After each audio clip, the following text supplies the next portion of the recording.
Hello friend, I hope कि सब लोग अच्छे होंगे। तो आज के सेशन में हम लोग इंग्लिश पेडागोजी करेंगे और टोटल क्वेश्चन यहाँ पे 35 क्वेश्चन है। मोस्ट इंपोर्टेंट क्वेश्चन है, पेपर 1 और पेपर 2 दोनों के लिए है और ये इंग्लिश पेडागोजी है। तो चलिए क्लास को स्टार्ट करते हैं, क्योंकि कल आप लोग का पेपर है सीटेट का।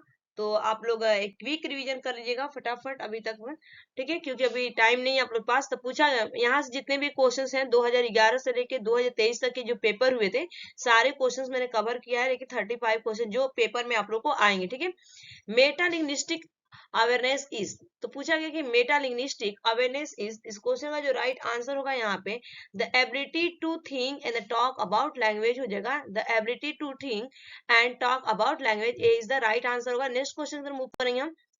वर्बल कम्युनिकेशन मीन्स, पूछा गया कि वर्बल कम्युनिकेशन मीन, ठीक है। तो इस क्वेश्चन का जो राइट आंसर होगा आपका यहाँ पर sending a message in words including writing. Sending a message in words including the writing. Verbal का मतलब होता है कि जो हम मैसेज क्या करते हैं, सेंड करते हैं और राइटिंग के जरिए उनको हम कहा जाता है वर्बल कम्युनिकेशन स्किल्स कहा जाता है। तो A is the right answer. Next question, which skills are receptive, which skills are receptive skills पूछे जाते हैं। वेरी वेरी इंपॉर्टेंट क्वेश्चन है ये, 3 स्टार मार लीजिएगा कि रिसेप्टिव स्किल्स क्या होते हैं। हमारे 4 स्किल्स होते हैं, एक आपके रिसेप्टिव होते हैं, एक आपका प्रोडक्टिव होता है। तो यहाँ पे आपका पूछा गया रिसेप्टिव, इसका राइट आंसर होगा लिसनिंग एंड रीडिंग हो जाएगा आपका। B is the correct answer होगा, लिसनिंग एंड रीडिंग। हम जो लिसन करते हैं सुनते हैं, और रीडिंग मीन्स क्या करते हैं, पढ़ते हैं, तो ग्रहण करते हैं, तो ग्रहणात्मक होता है। तो B is the right answer. Next question, in the case of the vocabulary, use grammar provides a pathway to the learners to, इस क्वेश्चन का जो राइट आंसर आप लोग बताइए क्या होगा। तो राइट आंसर होगा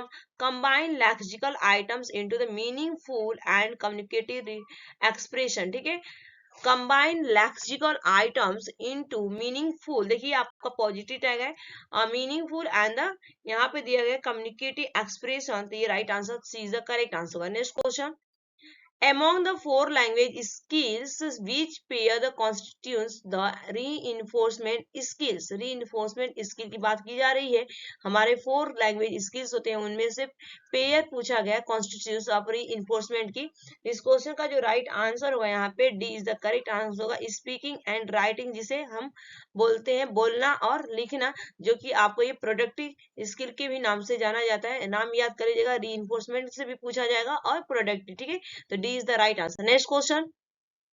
Students of the class 4th can recognize flared uses of the sentence construction when the teacher, इस क्वेश्चन का जो राइट आंसर होगा यहाँ पे D is the correct answer. Focus on the certain surface errors, ठीक है, focuses on certain surface errors. Next question, skill reading is, तो इस क्वेश्चन का जो राइट आंसर होगा कंस्ट्रक्टिव ही हो जाएगा। C is the correct answer होगा। कंस्ट्रक्टिव मीन्स आपका संज्ञानात्मक हो जाएगा। C is the correct answer. Next question, the assessment of the students writing should most importantly focus on, the assessment of the students writing should most importantly focus on, इस question का जो right answer होगा D is the correct answer. Expressions and idea, expression हाव भाव and विचार आपके हो जाएंगे। D is the correct answer. Next question, in the words squares the phonetic transcription for A is, A इसका स्कियर्स पूछा गया है फोनेटिक ट्रांसक्रिप्शन में। इस क्वेश्चन का जो राइट आंसर होगा यहाँ पे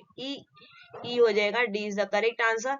next question, the method of the teaching foreign language without using the pupil's first language is, तो इस क्वेश्चन का जो राइट आंसर होगा यहाँ पे डायरेक्ट मेथड हो जाएगा। यहाँ पे बोला गया है कि बिना आपका फर्स्ट लैंग्वेज यूज किए हुए जो आपका टीचिंग फॉरेन लैंग्वेज हम सीखते हैं, तो उसे हम बोलते हैं डायरेक्ट मेथड कहा जाता है। D A is the right answer. Next question, grammar translation method of the teaching English heavily relies on, इस क्वेश्चन का राइट आंसर होगा form focus teaching. Form focus teaching B is the correct answer. Next question की तरफ move करेंगे। Next question screen पर आ चुका आपके, the grammar translation method, the grammar translation method, इस क्वेश्चन का जो राइट आंसर होगा emphasises listening and speaking, listening and speaking is the right answer होगा। A is the correct answer. Next question, language learners learn to do by doing which activities support this observation. इस question का right answer होगा यहाँ पे A, go from concrete to abstract text. ठीक है, हमें कण की मूर्त से अमूर्त तक जो हम जाते हैं उनको हम क्या करते हैं, ऑब्जर्वेशन, यहाँ पे एक्टिविटीज सीखते हैं, सपोर्ट करते हैं। ठीक है, लर्नर के लिए जो लैंग्वेज होता है, पहले जो चीजें उनको आती है वो सिखाते हैं, उसके बाद जो नहीं आती वो चीज सिखाते हैं। Concrete to abstract. Next question, इन ये भी वेरी वेरी इंपॉर्टेंट क्वेश्चन है, इंडक्टिव मेथड और डिडक्टिव मेथड से पूछा जाता है। ठीक है, in deductive methods teaching is done, in deductive method teaching is done. ठीक है, तो इस क्वेश्चन का जो राइट आंसर होगा फ्रॉम जनरल टू स्पेसिफिक हो जाएगा, A is the right answer. सामान्य से विशिष्ट की ओर जाते हैं इन डिडक्टिव मेथड में। ठीक है, तो general to specific. Next question, the most appropriate teaching method teaching algebra at upper primary is, the most appropriate teaching method teaching algebra at upper primary is। इस क्वेश्चन का जो राइट आंसर हो जाएगा यहाँ पे B is the correct answer, inductive method. Inductive method हो जाएगा, B is the correct answer, inductive method. Next question, the most appropriate method to the teach third law of motion is, the most appropriate method to teach third law of motion is. इस question का जो right answer होगा यहाँ पे deductive method हो जाएगा, deductive method आपका हो जाएगा, A is the correct answer. Next question, TBLT in second language teaching is, TBLT in second language teaching is। इस क्वेश्चन का जो राइट आंसर होगा टास्क बेस्ड लैंग्वेज टीचिंग हो जाएगा, B is the correct answer, task based language teaching. Next question, the most important aspect of an effective language classroom is to provide a learners with the opportunities to। इस question का right answer बताइए। 18 question, the right answer होगा आपका यहाँ पे interact हो जाएगा, A is the correct answer, interact. Next question, a teacher is planning to give a free writing task to the learners in class 5th. Which one of the following should be the focus on the most by the teachers? इस question का जो right answer होगा यहाँ पे C is the correct answer होगा, fluency of the content, fluency of content, C is the right answer होगा, fluency of content.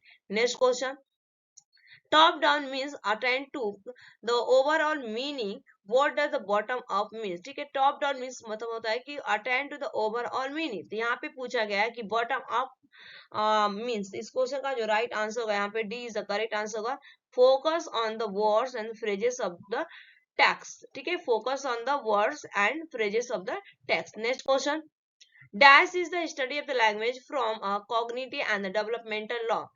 Dash is the study of the language from the cognitive and the developmental law। इस question का जो right answer होगा यहाँ पे right answer A is the correct answer होगा, psycholinguistic हो जाएगा, psycholinguistic, A is the right answer. Next question, a student recommended the reading of the latest bestseller saying that it is very interesting. You listen trying to make out whether the student's observation is the sincere or not. This type of the listening can be the described। इस question का right answer होगा 22, ये आ चुका है आप लोग की screen पे, यहाँ पे क्रिटिकल हो जाएगा, A is the correct answer, critical is the right answer. Next question, types of the text media are, types of the text media are. इस क्वेश्चन का राइट आंसर होगा यहाँ पे एंड डॉक्यूमेंट्रीज, जो आपका टेक्स्ट मीडिया होता है ये डॉक्यूमेंट्रीज हो जाए, D is the right answer होगा। Next question, students learning a language often lack confidence when speaking due to the language's unique pronunciations rules। One way to overcome this problem is।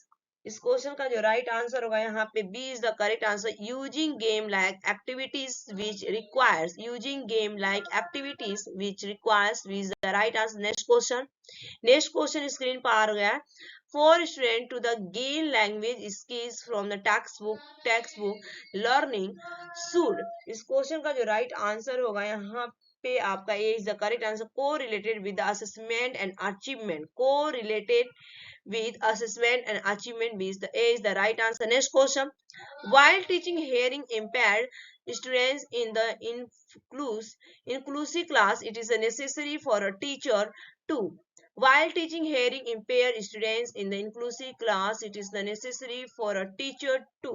इस question का right answer होगा A is the correct answer होगा, make sure that they are including sign and the non verbal signal to the strength any communications, A is the correct answer होगा। Next question, The teaching of the reading by the associating character or groups of the characters with the sound is dash a method. The teaching of the reading by the associating characters or group of the characters with the sounds is dash method. इस question का right answer होगा यहाँ पे C is the correct answer phonic. Phonic हो जाएगा C is the right answer phonic. Next question. ALP stand for academic language proficiency. इस question का right answer होगा यहाँ पे C is the correct answer. Cognitive आपका हो जाएगा cognitive. Academic language proficiency C is the right answer. Next question. Which skills are receptive. Which skills are receptive. इस question का राइट आंसर हो जाएगा यहाँ पे B is the correct answer. Listening and reading. बार बार क्वेश्चन पूछा जाता है, रिपीटेड क्वेश्चन होते हैं ये क्वेश्चन सारे. Listening and reading. Next question. The following statements that are the true about language is. The following statements that are true about language is. इस क्वेश्चन का राइट आंसर होगा D is the correct answer होगा none of the above. इनमें से कोई नहीं statement जो है आपका ट्रू है. Next question. Which among these is the primary responsibility of the language teacher? Which among these is the primary responsibility of the language teachers? इस क्वेश्चन का जो राइट आंसर होगा यहाँ पे B is the correct answer होगा. Identifying the learners communicating needs. Identifying the learners communicating needs.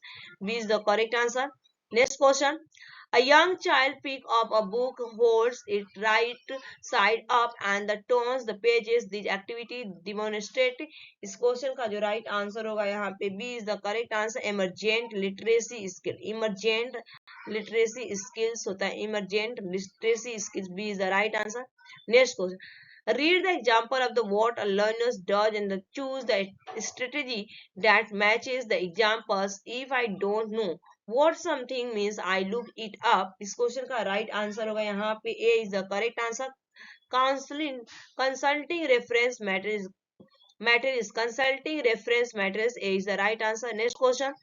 A teacher is planning to give a free writing task to the learner in class 5.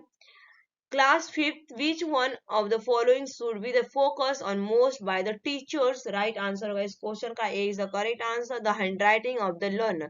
The handwriting of the learner is the right answer. Next question.